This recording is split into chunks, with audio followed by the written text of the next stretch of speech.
तुम्हें इतना प्यार करेंगे, हम तुम्हें इतना प्यार करेंगे कि लोग हमें याद करेंगे, कि लोग हमें याद करेंगे। साथ जिएंगे, साथ मरेंगे, साथ जिएंगे, साथ मरेंगे, कि लोग हमें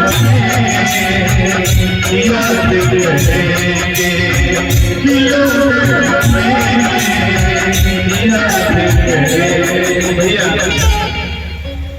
सैड सॉन्ग में हम अपना भरमा रहे हैं, कम से कम 100 सैड सॉन्ग लोग बुझते बड़ी बड़ी में सैड सॉन्ग बोले लिख लाइन दो खेती कहो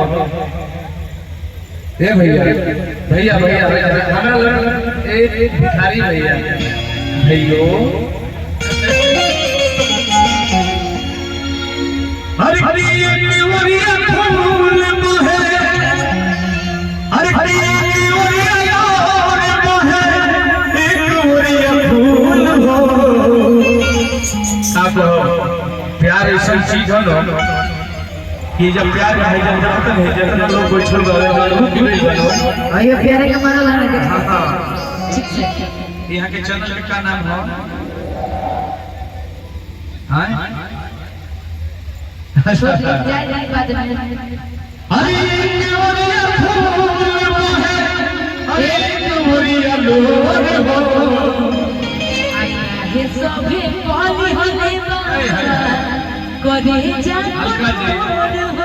काश आप चांद होती मैं सितारा होता। अलका जी काश आप चांद होती मैं सितारा होता, आसमान में भी एक आशियाना हमारा होता। लोग दूर से देखकर आपका प्रशंसा करते लेकिन करीब से देखने का हक सिर्फ हमारा होता। हर हरि ओरिया फूल मोहे, एक ओरिया लोर हो।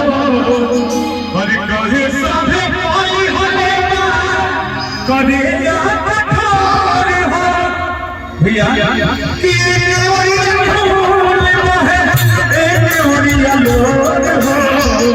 कहे सभी कोई होले करे जा कठोर हो।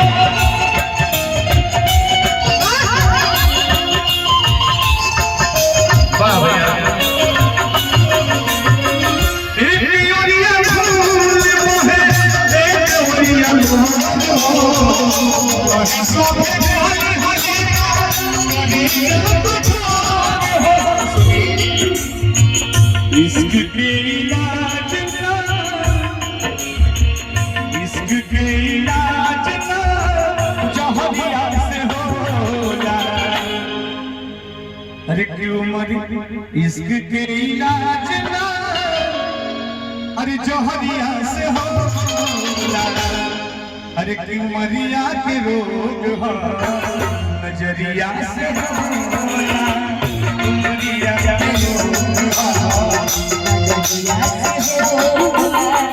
कहाँ हो जात पात चीज़े नहीं लगा, कहाँ हो जात पात चीज़े नहीं लगा। सनहिया से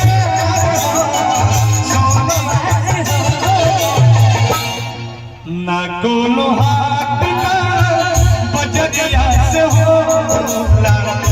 मरिया के रोग हो नजरिया से होला। मरिया के रोग हो नजरिया से होला। एक लाइन कहो अच्छा लागत है। हम डुएट बहुत कम गइले बनी काहे से कि ऐसा घटना कभी घटल बा हमरा संगे।